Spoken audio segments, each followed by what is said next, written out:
Bom dia, pessoal. Vamos dar início a mais uma aula de irrigação e drenagem, tá? Hoje nós vamos apresentar alguns cálculos para vocês, que vocês terão que realizar, tá? Para determinar algumas variáveis que vocês vão utilizar quando forem fazer o manejo da irrigação, tá? Esses cálculos estão relacionados a fatores que envolvem as condições ambientais no local onde está sendo feita a irrigação, tá?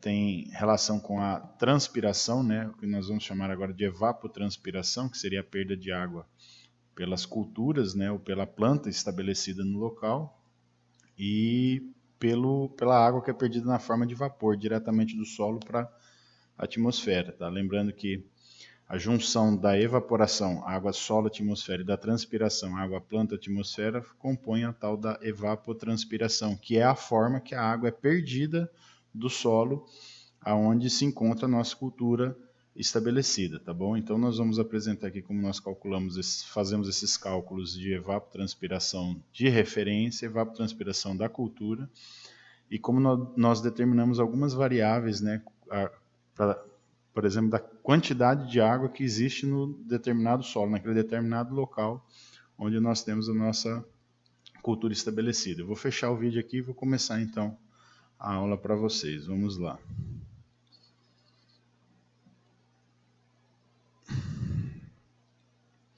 Então, aqui ó, nós temos um slide que eu apresentei na última aula para vocês, que falava sobre a curva de retenção de água no solo. Então é importante que vocês lembrem que eu tenho aqui, nessa curva, seria a condição de solo saturado, ou seja, quando todos os espaços, todos os poros que existem no solo estão ocupados por água. À medida que essa água vai sendo drenada, tá, perdida em profundidade, a quantidade de água vai diminuindo, até que ela atinge um determinado ponto que eu chamo de capacidade de campo, que é quando não existe mais a drenagem de água em profundidade, ou seja, a água não escoa mais em profundidade para o solo, ela não é perdida para o lençol freático. E essa água fica retida no solo, tá? Essa água fica presa, ela não sai mais dali indo para o lençol freático, ela fica presa ali, mas ela continua sendo perdida desse solo, de duas formas, ou através da transpiração das plantas, ou através da evaporação dessa água direto do solo para a atmosfera. Tá? Então a água pode ser perdida a partir da capacidade de campo, aqui existe água disponível para a planta. Só que essa água é perdida não por infiltração para o lençol freático, mas sim por evaporação direto para a atmosfera, do solo para a atmosfera, ou transpiração da planta para a atmosfera. Quando eu somo essas duas variáveis, eu tenho uma outra variável que eu vou chamar agora de evapotranspiração, que é a somatória da água perdida por transpiração e a somatória da água perdida por transpiração e evaporação do solo, tá ok? Então a água, quando o solo atinge a capacidade de campo, continua sendo perdida por evapotranspiração. E ela vai sendo perdida, até que essa água começa a ser retida com muita força no solo, onde chega um ponto que a planta não é mais capaz de absorver a água do solo, porque a água que sobrou está retida com tanta força, ainda existe água naquele solo, mas ela está presa com tanta força que a planta não consegue mais absorver. E aí eu chego num ponto que vocês já conhecem, que eu falei, chamado ponto de murcha permanente. Ou seja, a partir desse ponto a planta não é mais capaz de absorver água e a planta morre. Tá? Então, quando eu for fazer o manejo da irrigação, eu tenho que manter a água, tá, entre esses dois pontos, entre o ponto de murcha e a capacidade de campo. Nunca acima da capacidade de campo. Por quê? Porque se eu jogar mais água do que o solo é capaz de reter, essa água vai ser perdida. Essa água aqui, ó, essa diferença de 40% do volume para 50% do volume do solo, esses 10% de volume eu vou perder. Por quê? Porque essa água vai infiltrar rapidamente para o lençol freático. Então eu jogo essa água a mais, mas ela é perdida muito rapidamente, a planta não absorve. E se eu deixo o solo secar até esse ponto aqui, eu vou ter problema, que minhas plantas vão morrer. Então, existe um ponto localizado aqui, entre a capacidade de campo e o ponto de murcha permanente, que eu vou chamar de ponto de umidade crítica, que no caso está representada aqui, ó, por essas duas linhas pontilhadas aqui, ó, essas duas retas pontilhadas, na verdade. Então aqui eu tenho o meu ponto de umidade crítica. Tá? Quer dizer o que essa umidade crítica? Quer dizer que se a água chegar até esse ponto, nesse ponto a planta começa a passar falta de água, a passar sede, ela tem problemas de absorção de água. Daqui para frente, à medida que a água vai diminuindo, quando a água fica abaixo desse ponto, a planta vai começar a passar sede. Vai morrer? Não, ela só morre quando chega aqui no ponto de murcha.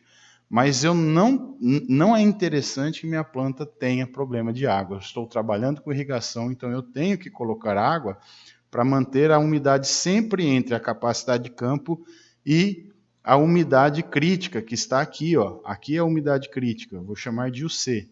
Então, quando vocês fizerem irrigação, vocês vão ter que manter a água sempre entre a umidade crítica e a capacidade de campo, porque essa faixa de umidade é aonde a planta não passa sede, tá? Então, se a planta não passa sede, em teoria, eu vou obter as maiores produtividades, obter a melhor qualidade dos produtos produzidos. Então, isso é interessante, manter sempre umidade entre capacidade de campo e umidade crítica, nunca abaixo da umidade crítica, porque a partir daqui eu já vou ter perdas na minha lavoura, vou ter perdas de produtividade, perdas de qualidade de fruta, entre outros, tá ok? Então, como é que eu sei, tá, que a partir da capacidade de campo, a quantidade de água que está saindo desse solo, imagine você que eu determinei aqui, ó, que na capacidade, meu solo está na capacidade de campo, deu uma chuva, saturou o solo, molhou o solo totalmente, alagou, ficou água por cima, de repente, pá, drenou, o solo acabou a água.